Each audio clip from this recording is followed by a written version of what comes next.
நம்முடைய பிதாவாகிய கடவுள்களும் ஆண்டவராகிய இயேசு கிறிஸ்துவிடம் நாம் அனைவருக்கும் கிருபையும் சமாதானம் உண்டாவதாக. கிறிஸ்துவுக்குள் அன்பான இறைமக்களே, உங்கள் யாவருக்கும் மரபார்ந்த நன்றிகளையும் வாழ்த்துக்கள் தெரிவித்துக் கொள்கிறேன். இந்த மனமகிழ்ச்சியான நாளில் கூட இந்த குருசேவர்களே ஆண்டுடைய வார்த்தை பகிர்ந்தபடியான தேவனுக்கு நல்ல தயவுக்காக நான் கடவுளுக்கு நன்றி சொல்கிறேன். இரண்டாவதாக இந்த வாய்ப்பு நல்கின இந்த குருசேவருடைய ஆய்வர்களுக்கும் சபை சங்கத்திற்கும் சபை மக்களுக்கும் மனமார்ந்த நன்றிகளையும் வாழ்த்துக்கள் தெரிவித்துக் கொள்கிறேன். கிறிஸ்துவுக்குள் அன்பான இறைமக்களே, இந்த நாளில் கூட ஒரு சொல்லினுடைய 5வது ஞாயிற்றுக்கிழமை. இன்னும் ஒரு ஞாயிற்றுக்கிழமை இருக்கிறது. என்ன ஞாயிற்றுக்கிழமை? குருத்துவம்.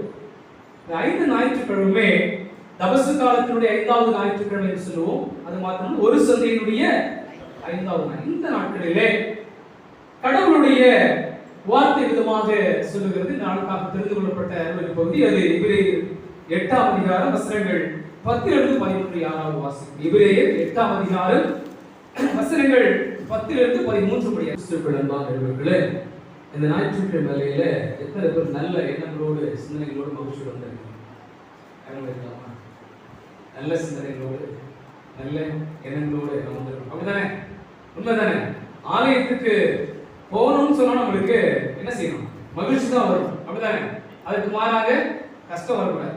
நான் எப்படி சீக்கிரம் ஐ முடிப்பாலும் குதிரை வராது, லாங்கா எடுத்துருவாரா இல்ல ஷார்ட்டா எடுப்பாரா, இட் டசன்ட் மேட்டர். கடவுளுடைய வார்த்தையை நாம் காத்திருந்து பெற்றுக்கொள்ள வேண்டும். இந்த நாளில் கூட வாசிக்கிறதான இந்த எபிரேயர் பகுதி 8ஆம் அதிகாரத்திலே பார்க்கிற பொழுது இந்த தபசு காலத்தினுடைய 5வது ஞாயிற்றுக்கிழமை ஜூடிகா என்று சொல்லக்கூடிய இந்த வார்த்தை நியாயம் விசாரியும் என்று சொல்லி இந்த காரியத்தை நாம் பார்க்கிறோம்.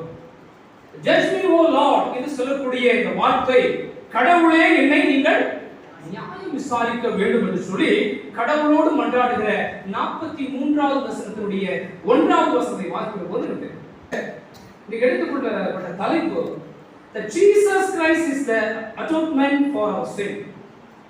கிறிஸ்து நம்முடைய பாவங்களுக்கு பரிகாரி நிவாரணியாக இருக்கிறார். ஆனால் இந்த வாசிக்கிற எபிரேயர் 8ஆம் அதிகாரத்தினுடைய 12வது வசனத்தை பார்க்கிற பொழுது அது அவர்களுடைய புதிய உடன்படிக்கையின் கீழ் கடவுள் ஜனங்களுடைய பாவங்களை முற்றிலுமாய் மன்னித்து அவற்றை திரும்பவும் நினைவு கூறுவதில்லை என்று சொல்லி ஒரு உடன்படிக்கை கொடுக்கிறார். பிள்ளைகள் பாவம் செய்து விட்டார், உண்மைதான். ஆனால் இதற்கு பின்பாக அவருடைய பாவங்களை என்ன செய்ய மாட்டார்? நினைப்பதில்லை என்று சொல்லி புதிய உடன்படிக்கை கொடுக்கிறார். பழைய ஏற்பாட்டு பகுதியிலே எரேமியாவின் 31ஆம் அதிகாரத்தினுடைய 34வது வசனத்தில் கூறப்பட்ட ஒரு வாக்குறுதி இயேசு கிறிஸ்துவின் மூலம் நிறைவேற்றப்படுவதை குறிக்கிறது. எரேமியா 31:34 என்ன சொல்கிறது?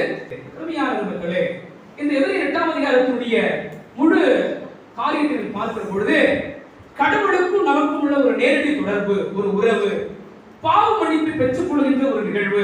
அது மாத்திரமல்ல, பழைய உடன்படிக்கை முடிவுக்கு வருகின்ற ஒரு தருணம். அது மாத்திரமல்ல, இந்த உடன்படிக்கையின் மூலம் கிறிஸ்து நமக்கு சிறந்த பரிகாரியாக இருக்க போகிறார். இந்த உடன்படிக்கை மூலமாக கிறிஸ்து நமக்கு பாவ நிவாரணமாக இருக்க போகிறார் என்று சொல்லி வேதம் சொல்லுகிறது. உண்மையாக கடவுளை துதித்து ஆராதித்து முழு உள்ளத்தோடு முழு ஆத்மாவோடு எந்த இடத்தில் கர்த்தர் பிரசன்னத்தை உணரலாம். அருமையான இறைமக்களே, இன்றைக்கு நம்முடைய ஆவிக்குரிய வாழ்க்கையிலே நம்முடைய அந்த வழிகளை நீக்க வேண்டும் என்று சொன்னால் பிதாவுடைய வாசஸ்தலத்தை நாம் அணுக வேண்டும். இன்னைக்கு பார்க்கிற பொழுது ஆதியாகமம் 18ஆம் அதிகாரத்துல சோதோமுக்கு ஆபிரகாம் மன்றாடுகிறார். காரணம், ஆண்டவரே இந்த நரகத்தை நீர் அழிக்காமல், எதற்காக அழிக்காமல் கேட்கிறாரு? ஆபிரகாம் கேட்கிறாரு, இந்த நரகத்தை அழிக்க கூடாது ஆண்டவரே. ஏன் கேட்கிறாரு? ஆண்டவரே, நீ எல்லாரும் பாவிகள் ஆண்டவரே, ஒரு நீர்தான் இருப்பாரா? அவருக்காக நீங்க இந்த அழிக்காம. ஆண்டவர் தொடர்ந்து வசந்த அதிகாரத்தை வாசிச்சு பாருங்க, எல்லாத்துக்கும் ஆண்டவர் சொல்றாரு.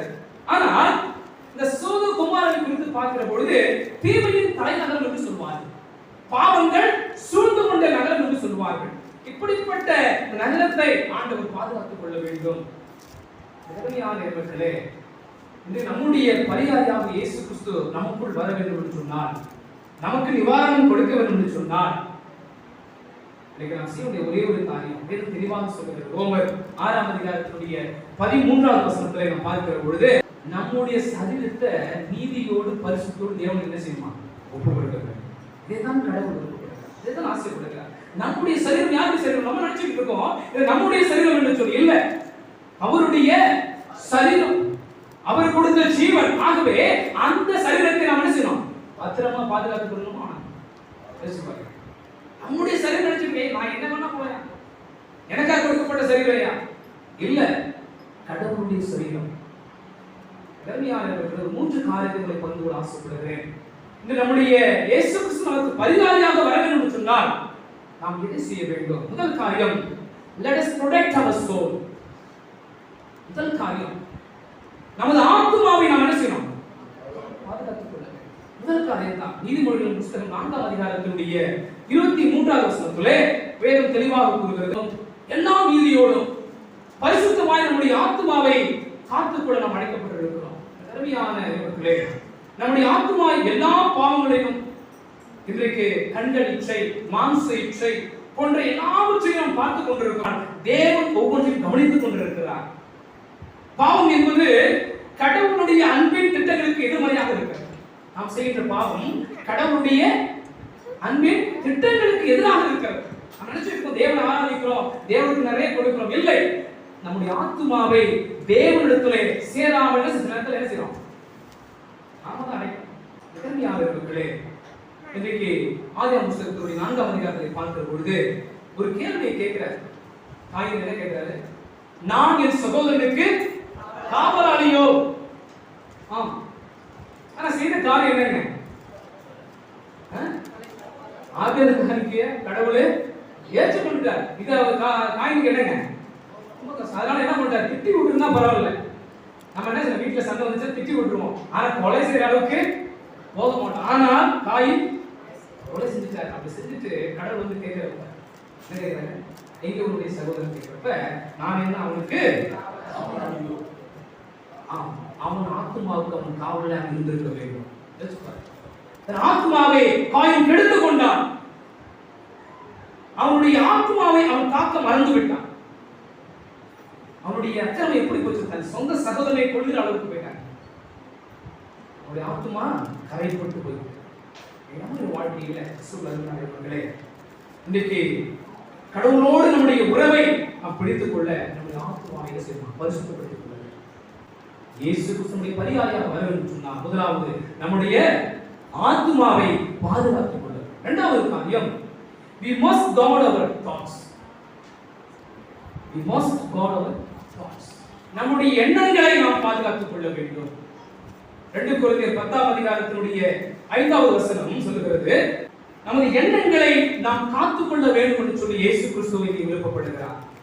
ஒரு மனுஷன் பாதுகாத்துக் கொள்ள வேண்டிய இரண்டாவது ஒரு காரியம் அவனுடைய எண்ணங்களாக இருக்கிறது. எண்ணங்கள் தான் ஒரு காரியங்களை மாற்றக்கூடியதாக இருக்கிறது. அந்த எண்ணத்தின்படி தான் நாம் செயலாற்ற போகிறோம். அந்த எண்ணத்தின்படி தான் நம் பேச்சு வருகிறது. யோசிச்சு பாருங்க, இன்றைக்கு நாம் பேசுகின்ற சிந்திக்கின்ற எல்லா எண்ணங்களும் எப்படிப்பட்டதாக இருக்கிறது? கசப்பான காரியங்கள் நம்முடைய எண்ணங்களிலிருந்து தோன்றுகிறது. பொறாமையுடைய விதை நம்முடைய எண்ணங்களை கொண்டு வருகிறது. அது மாத்திரமல்ல, பயத்தின் விதை நம்முடைய எண்ணங்களாக கொண்டு வருகிறது. அது மாத்திரமல்ல, இச்சையின் எண்ணத்தை நாம் என்ன செய்ய கொண்டு வருகிறது. எதிர்மையானவர்களே, நாம் எதை விதைக்கிறோம்? எதை சொல்கிறது? மனிதன் எதை விதைக்கிறானோ நாம் எந்த சிந்தனையோடு நாம் ஆலயத்துக்கு வருகிறோம், எந்த நோக்கத்தோடு வருகிறோம், யாரை பிரியப்படுத்த வருகிறோம்? கடவுளை நாம் பிரியப்படுத்த வருகிறோமா? கடவுளை சார்ந்து இருக்கிறவரை நாம் பிரியப்படுத்த வருகிறோம்? மக்களுக்கு ஆண்டவர் சொன்னார், இவர்கள் என்னுடைய ஜனங்கள், இவர்களை எனக்கென்று ஏற்படுத்தியிருக்கிறேன், இவர்கள் என் துணையை சொல்லி வருவார்கள். எவ்வளவு ஒரு நம்பிக்கை பாருங்க. எனக்காக ஏற்படுத்தப்பட்ட ஜனம் மற்றவர்கள் அல்ல, என்னை துதிக்கும்படியாக இவர்களை ஏற்படுத்தியிருக்கிறேன். தர்மியானவர்களுடைய எண்ணங்கள் தூய்மையாக இருக்க வேண்டும். கலாத்தியர் 6ஆம் அதிகாரத்தினுடைய 7வது வசனத்தை பார்க்கிற பொழுது வேதம் சொல்லுகிறது, நம்முடைய எண்ணங்களுக்கு நாம செயல்படுத்திக் கொண்டிருக்கிறோம். மத்திய 11ஆம் அதிகாரத்தினுடைய 24வது வசனத்தை வாசிக்கிற பொழுது பரலோக ராஜ்யத்தை குறித்து ஆண்டவர் சொல்லுகிறார். ஒரு நல்ல இடத்துல ஒரு மனுஷன் நல்ல இடத்துல விதைய விதைக்கிறான். அவன் தூங்கிட்டு இருக்கும் பொழுது சாத்தான் என்ன செய்யறான்? களைய விதைச்சிட்டு போயிடுறான். மூன்றாவது ஒரு காரியம், we must keep our tongue in a holy.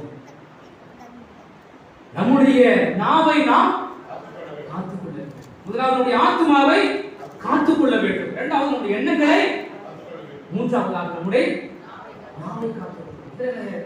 நான் பர்ஃபெக்டா தான் இருக்கேன், நல்லா வாசிக்கிறேன், நல்லா பாடுவேன், பாவம் நம்மளை மேற்கொள்ளாதபடிக்கு நம்முடைய நாவை நாம் என்ன செய்யணும்? பரிசுத்தமாய் பாதுகாத்துக் கொள்ள வேண்டும். சங்கீதம் 34:13 சொல்லுங்க, சீக்கிரம் பிடிச்சிடுறேன். சங்கீதம் 34:13 கடவுளுடைய வார்த்தை சொல்லுகிறது, மனிதனுடைய வாழ்வை மாற்றக்கூடிய இந்த நாவை பொல்லாப்பு என்ன செய்யுமா? விலக்கி பாருங்க. நீ கோபத்தில் அநேக வார்த்தையை பேசுறோம், அப்படிதானே? நீங்க அப்பா நீ கோபத்தோட இந்த வார்த்தையை பேசுறது நல்ல முடியாதுங்க. கோபத்துல பேசுறோம், ஆனா வார்த்தை என்ன செய்ய முடியாது. சில வார்த்தையை சொல்லிடுறோம், அந்த வார்த்தை திரும்ப திரும்ப நம்ம கூட சுத்தே இருக்கும். ஒரு வார்த்தையை பேசுறோம், இப்ப பேசினோடனே அந்த வார்த்தை கடைசி வரைக்கும் நம்ம சுத்திட்டே இருக்கும். அருமையான இருக்கிறே, மரணம் ஜீவனும் பேசுகின்ற வார்த்தை கடவுளுக்கு உகந்ததாக, கடவுள் நாமத்தை பிரஸ்தாபப்படுத்த வேண்டுமா இருக்கிறது. ஆகவே நாம் என்ன செய்வோம்? பொல்லாப்புக்கு பாதுகாத்துக் கொள்வோம், விலைக்கு பாதுகாத்துக் கொள்ள வேண்டும். இறுதியாக ஒரு காரியத்தில் விடுகிறேன். இப்படிப்பட்ட அந்த 3 காரியத்திலே இயேசு கிறிஸ்து எனக்கு பரிகாரியாக வர வேண்டும் சொன்னார்.